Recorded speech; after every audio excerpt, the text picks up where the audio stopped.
नमस्ते दोस्तों। आज हम 5 मार्च 2022 की सीरीज़ में पर्यावरण के टॉपिक के 30 क्वेश्चनों को हल करेंगे, जो 5 मार्च 2022 को पात्रता परीक्षा वर्ग 3 की।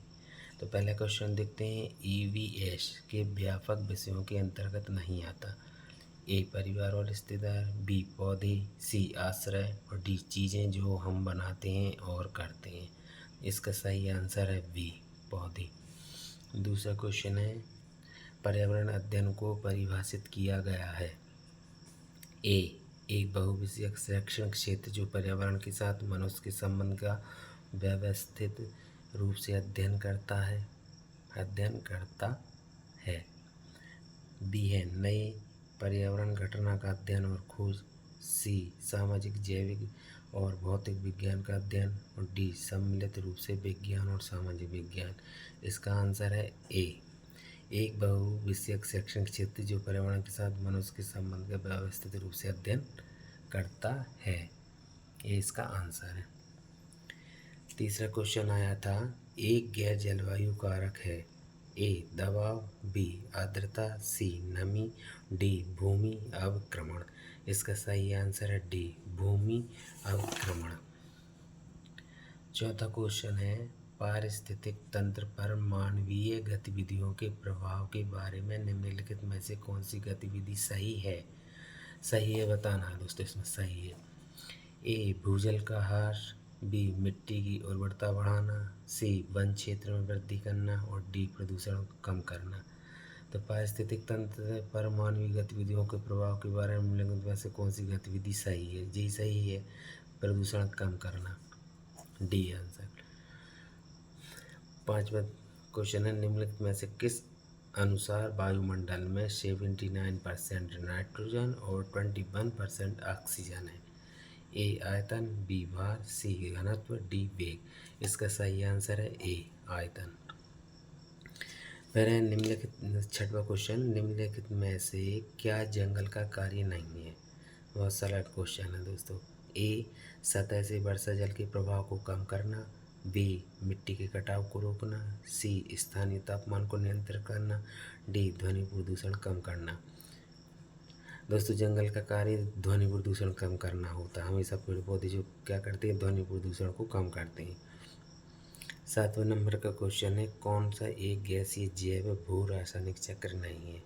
ए जल चक्र, बी कार्बन चक्र, सी फास्फोरस चक्र, डी ऑक्सीजन चक्र। इसका सही आंसर है सी फास्फोरस चक्र।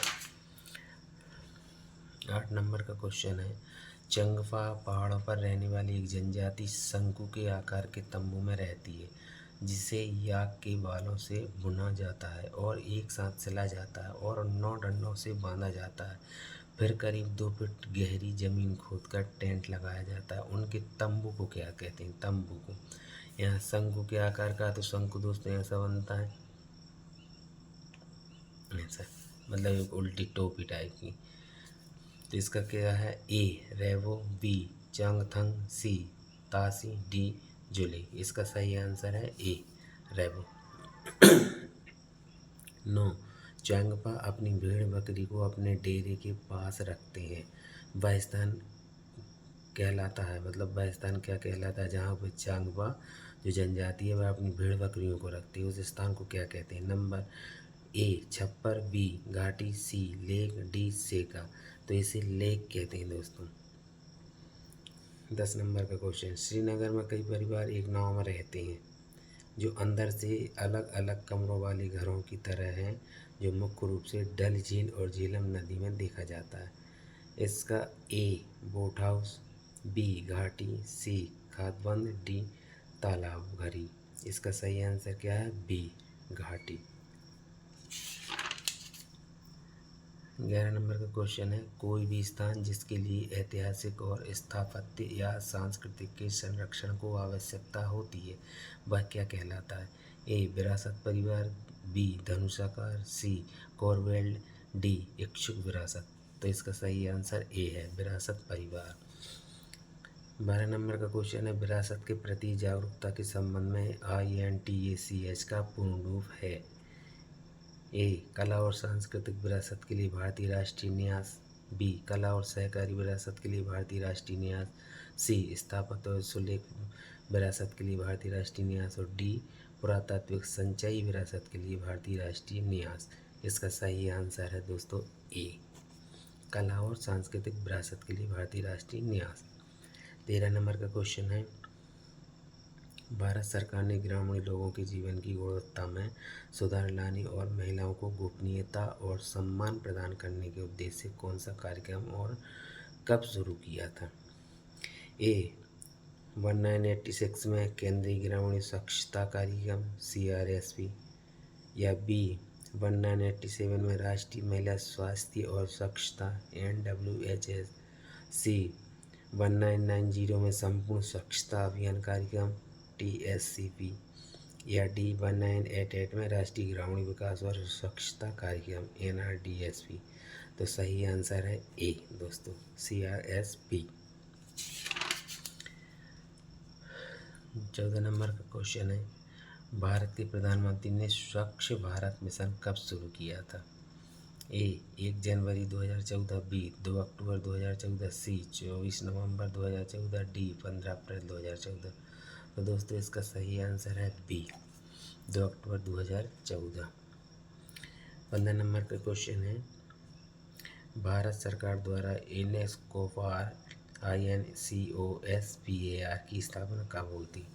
ए 1953, बी 1987, सी 1960, डी 1962। तो इसका सही आंसर है डी 1962। 16 नंबर का क्वेश्चन है, ट्रल्स TERLS या TERLS का पूर्ण रूप क्या है? A Thiruvananthapuram equatorial rocket launching station, B Thumba equatorial rocket launching station, C 2 engine rocket launching system, D 3 engine rocket launching system. इसका सही आंसर है B Thumba equatorial rocket launching station. 17 number का क्वेश्चन है, कौन सी अंतरिक्ष एयरोस्पेस एजेंसी अपने देश के साथ सही सम्मिलित नहीं है, मतलब सही जोड़ी नहीं है? ए CNSA चीन की में, बी DLR अंतरिक्ष प्रशासन डेनमार्क में है, सी CNES फ्रांस में, डी लेफन इंडोनेशिया में। तो इसका सही आंसर है बी यह सुमेलित नहीं है, बाकी की जो 3 सही हैं। DLR अंतरिक्ष प्रशासन ए डेनमार्क में नहीं है दोस्तों, ये गलत है। 18 नंबर का क्वेश्चन, भारत के पहले उपग्रह आर्यभट्ट का प्रक्षेपण द्रव्यमान क्या था? ए 240 किलो, बी 300 किलो, सी 360 किलो, डी 400 किलो। तो दोस्तों इसका सही आंसर सी है, क्योंकि 360 किलो ही आर्यभट्ट प्रक्षेपण का द्रव्यमान था। 19 नंबर का क्वेश्चन है, पृथ्वी का पहला कृत्रिम उपग्रह किस वर्ष सफलतापूर्वक प्रक्षेपित किया गया था? ए 1954, बी 1957, सी 1960, डी 1963। इसका सही आंसर है बी 1957। 20 नंबर का क्वेश्चन आया था दोस्तों, भारत के पहले उपग्रह आर्यभट्ट का कक्षीय जीवन था? ए 17 साल से थोड़ा अधिक, बी 17 साल से थोड़ा कम, सी 18 साल से थोड़ा कम, डी 18 साल से थोड़ा अधिक। इसका सही आंसर बी है 17 साल से थोड़ा कम। 21 नंबर का क्वेश्चन है, SLP-3 या SLP-3 सैटेलाइट व्हीकल लॉन्च या सैटेलाइट लॉन्च व्हीकल 3 किस वर्ष सफलतापूर्वक प्रक्षेपित किया गया था? ए 1977, बी 1980, सी 1984, डी 1987। इसका आंसर है सही दोस्तों बी 1980। 22 नंबर का क्वेश्चन है, कौन सा उपग्रह SLV-3 या SLV-3 सैटेलाइट लॉन्च व्हीकल 3 के प्रथम सफल प्रक्षेपण द्वारा प्रक्षेपित किया गया था? ऐसे क्वेश्चन बहुत आते हैं दोस्तों, इन्हें कहीं पे लिख लें और इन्हें याद करें। ए रोहिणी सैटेलाइट 2, बी कार्टोसैट 1, सी कार्टोसैट 2, डी रोहिणी सैटेलाइट। इसका सही आंसर यही है रोहिणी सैटेलाइट। 23 नंबर का क्वेश्चन, कौन सा उपग्रह कक्षा में पहुंचने में विफल रहा? ए SROSS-1, बी SLV-3D1, सी SROSS-C, डी NIUSAT। इसका सही आंसर ए है SROSS-1।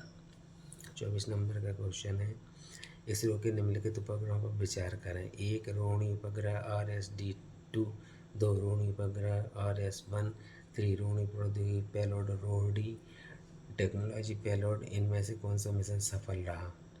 ए केवल 1 और 2, बी केवल 2 और 3, सी केवल 1 और 3, डी 1 2 या 3 तीनों।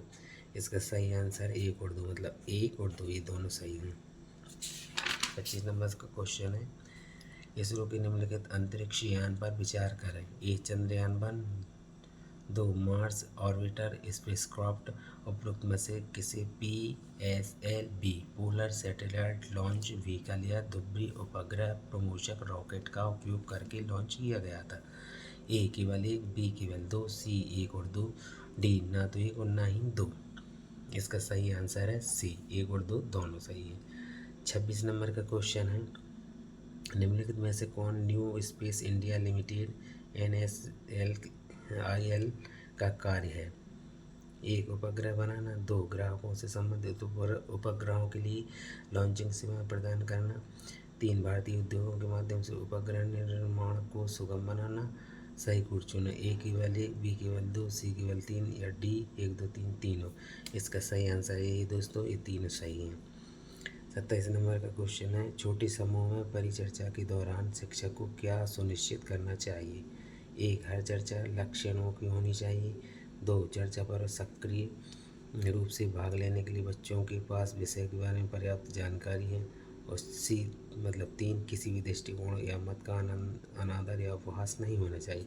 इसके तीनों आंसर, मतलब जब ऑप्शन में आएगा दोस्तों इसके ऑप्शन नहीं थे, इसके ऑप्शन आएंगे A1 B2 C3 और D 1 2 3 तीनों। तो इसका सही आंसर हो जाएगा D 1 2 3 तीनों।